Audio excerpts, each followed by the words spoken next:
Hi, welcome to HardReset.Info channel, dear viewers. In front of me, OPPO Reno 10 Pro, and now I'm gonna show you how to clean USB charging port of this device using household items.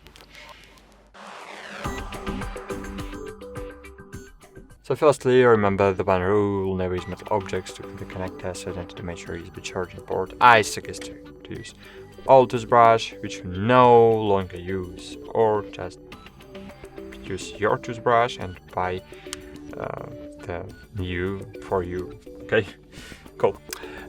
So what we have here? Oh my gosh, my screen was dropped. Okay, so you need to insert one part of the brush to the connector and pry the dirt out. Okay, so when you will pry the dirt out, your USB connector will be cleaned. That's it. Thanks for watching. Like this video, subscribe to our channel, and bye. See you.